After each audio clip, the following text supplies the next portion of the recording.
On va en parler avec vous, Gérard Vespierre. Bonsoir, soyez le bienvenu. Vous êtes fondateur du web magazine Le Monde décrypté. Que risque-t-il d'arriver si Israël se fâche avec la Russie ? Bonsoir à vous. Eh bien, je pense qu'Israël essaiera de rester le plus longtemps possible sur le chemin de crête, n'est-ce pas, entre les deux versants de la montagne, un d'un côté la Russie et d'autre l'Ukraine. Et en ayant dans son regard sur la géopolitique, eh bien, un œil, comme vous l'avez souligné, sur la Syrie et un œil sur l'Ukraine.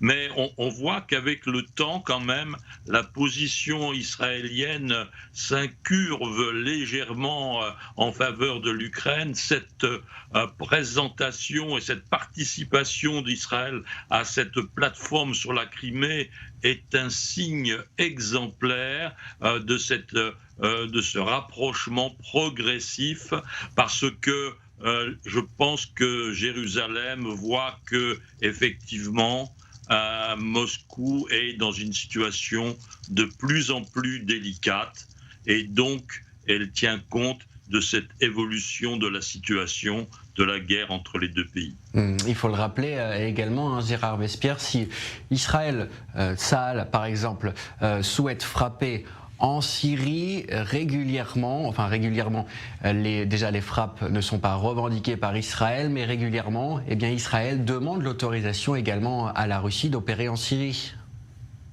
Oh, j'irai peut-être pas jusqu'à l'autorisation. En tout cas, je pense que sur le regard que la Russie porte sur la situation syrienne, eh bien, il y a aussi un gain russe à laisser Tsahal bombarder la Syrie, car elle bombarde souvent des positions iranienne, n'est-ce pas?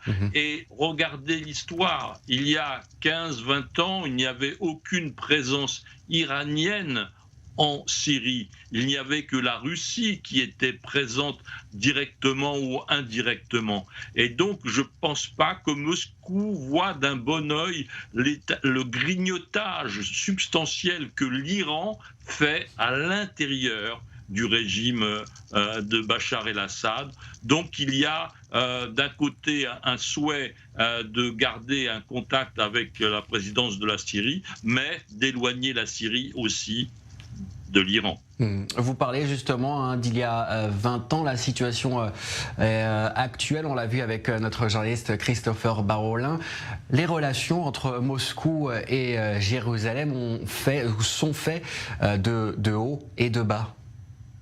Oui, eh bien c'est tout à fait logique. Il faut tenir compte de l'évolution de la situation géopolitique mondiale et régionale. Et imaginons, vous venez d'évoquer le passé, imaginons un petit peu le futur, quand ou le jour où il y aura une évolution radicale de la situation en Iran, eh bien, à nouveau, vous aurez un rebattage des cartes, n'est-ce pas, entre Israël et la Russie, car un nouveau régime éventuel possible en Iran, eh bien, éloignera l'Iran de la Russie. Donc il y a ce jeu, cette dynamique géopolitique comme des plaques tectoniques, n'est-ce pas, quand on parle de la croûte terrestre et des tremblements de terre ou des raz-de-marée, il y a des plaques qui bougent. Eh bien, la géopolitique, ce sont des plaques humaines, politiques qui se déplacent. Merci beaucoup Gérard Vespierre, fondateur du web